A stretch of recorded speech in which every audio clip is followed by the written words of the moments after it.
മൈസൂരിലെയും കൂർഗിലെയും Christian സ്ത്രീകൾക്ക് പാരമ്പര്യ സ്വത്തവകാശം നിഷേധിക്കപ്പെട്ടു. 148 വർഷം പഴക്കമുള്ള ഈ നിയമത്തിൽ പ്രകടമായ മാറ്റം കൊണ്ടുവന്നതിന് നന്ദി. ഇത് സ്ത്രീകളുടെ ജന്മാവകാശം അന്യായമായി എടുത്തു കളഞ്ഞതിന് തുല്യമാണ്. 1925 ഇന്ത്യൻ പിന്തുടർച്ചാവകാശ നിയമത്തിലെ പിഴവാണ് ഇതിന് കാരണം. സ്വന്തം പിതാവിന്റെ എസ്റ്റേറ്റിൽ തനിക്ക് അവകാശമില്ലെന്ന് ശ്രീമതി ആർലീൻ പിന്റോ കണ്ടെത്തിയപ്പോഴാണ് ഇതിൽ മാറ്റം വന്നത്. തനിക്ക് വേണ്ടി മാത്രമല്ല, ഇതേ അവസ്ഥയിലൂടെ കടന്നുപോകുന്ന എണ്ണമറ്റ സ്ത്രീകൾക്ക് വേണ്ടിയും അവൾ ഒരു കത്തെഴുതി. വാഗ്ദാനങ്ങളെല്ലാം നിറവേറ്റുകയും ചെയ്ത ഒരു നീണ്ട ചരിത്രമുള്ള രാജ്യസഭാ MP രാജീവ് ചന്ദ്രശേഖർ കേന്ദ്ര നിയമമന്ത്രിക്ക് അടിയന്തരമായി കത്തുകൾ തയ്യാറാക്കിക്കൊണ്ട് അദ്ദേഹത്തിന്റെ പിന്തുണ അറിയിച്ചു. സദാനന്ദ് ഗൌഡ ഈ പ്രദേശത്തെ ക്രിസ്ത്യൻ സ്ത്രീകൾ മാത്രം നേരിടുന്ന കടുത്ത അനീതിയെ വിശദീകരിച്ചുകൊണ്ട് പ്രതീക്ഷ നൽകുന്ന പ്രതികരണമാണ് ലഭിച്ചത്. സംസ്ഥാന സർക്കാർ ഇടപെട്ടു. വിട്ടുവീഴ്ചയില്ലാത്ത സ്ഥിരോത്സാഹത്തോടെ രാജീവ് ഈ ആരോപണത്തിന് നേതൃത്വം നൽകി.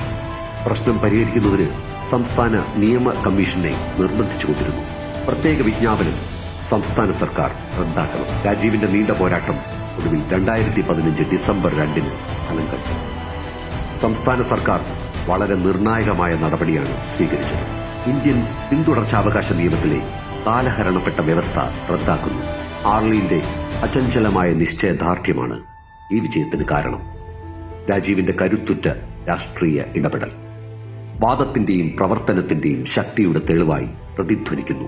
പ്രതിബദ്ധതയുള്ള ഒരു പൊതുസേവകന്റെ പരിശ്രമത്തിലൂടെ ചരിത്രപരമായ ഒരു അനീതി തിരുത്തിക്കുറിച്ച് കൂടുതൽ നീതിയുക്തമായ ഒരു നല്ല നാളേക്ക് വഴിയൊരുക്കാം.